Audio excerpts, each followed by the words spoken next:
Everybody, welcome back to our YouTube channel. आज के हमारे वीडियो में हम कहानी किसे कहते हैं, कहानी के तत्व और विषय के आधार पर कहानियों के विभाजन के बारे में जानेंगे।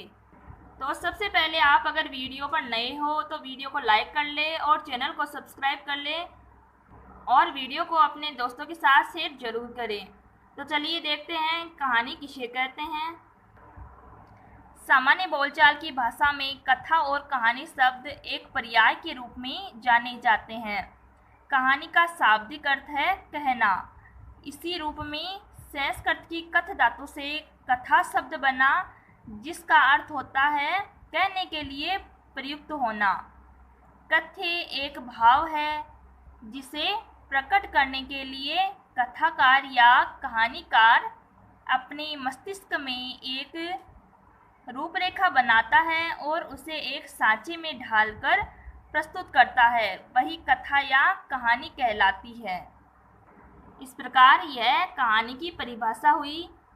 अब हम एक विद्वान के अनुसार जानेंगे कि कहानी किसे कहते हैं।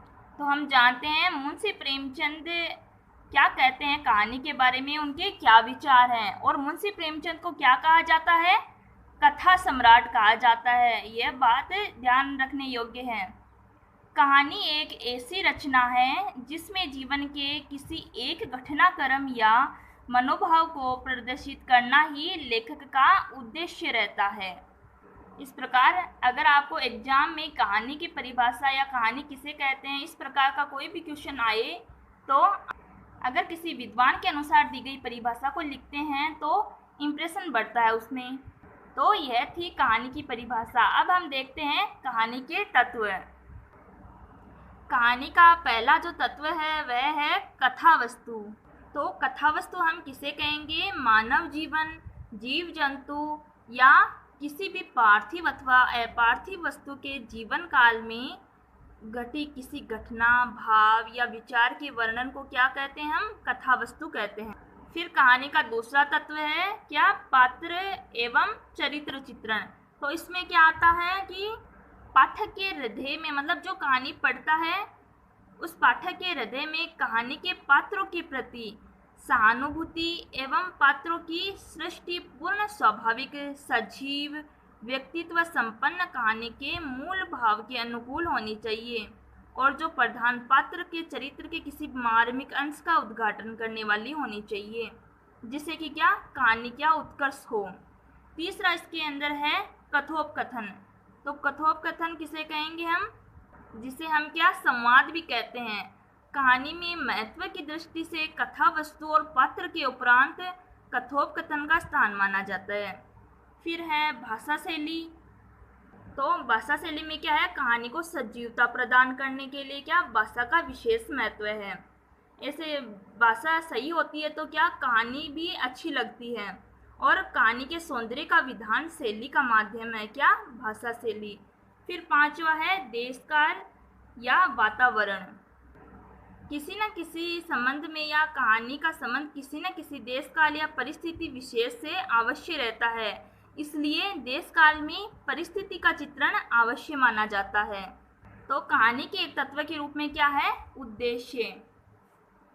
तो उद्देश्य में क्या होता है कि कहानीकार कहानी में जो कुछ भी बताता है तो उसमें क्या कहानीकार का कुछ न कुछ उद्देश्य जरूर होता है उसमें। तो ये हुए कहानी के 6 तत्व। अब हम जानेंगे कि कहानियाँ कितने प्रकार की होती हैं विषय के आधार पर। तो चलिए देखते हैं विषय के आधार पर कहानियों का विभाजन। कहानियाँ ये हैं 6 प्रकार की। ऐतिहासिक कहानी, मतलब इतिहास से संबंधित पौराणिक जो कहानियाँ होती है उसे हम क्या कहते हैं? ऐतिहासिक कहानी। फिर है सामाजिक कहानी, मतलब सामाजिक कहानी में क्या होता है कि समाज में जो भी रूढ़िवादी परंपराएं चलती हैं उसके संबंध में जो लेखक होता है वो उस पर रोशनी डालता है। फिर है प्रतीकवादी कहानी, जिसमें क्या वो प्रतीक करता है या जिस संबंध में वो बताना चाहता है वो प्रतीकवादी शैली में बताता है। फिर है यथार्थवादी कहानी।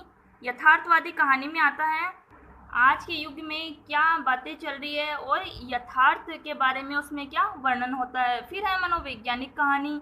मनोवैज्ञानिक होती है मानव के मस्तिष्क में क्या क्या भावनाएं चल सकती हैं उसके बारे में क्या लेखक वर्णन करता है। एक है छठवां हास्य व्यंग्य कहानी, तो ये होती है हास्य या हंसी मजाक से संबंधित कहानियाँ आती है। तो ये क्या हुए कहानियों के प्रकार। तो आज हमने कहानी की परिभाषा, कहानी के तत्व और कहानियों के प्रकारों के बारे में जाना। वीडियो पसंद आया हो तो लाइक और चैनल को सब्सक्राइब करना ना भूलें। धन्यवाद।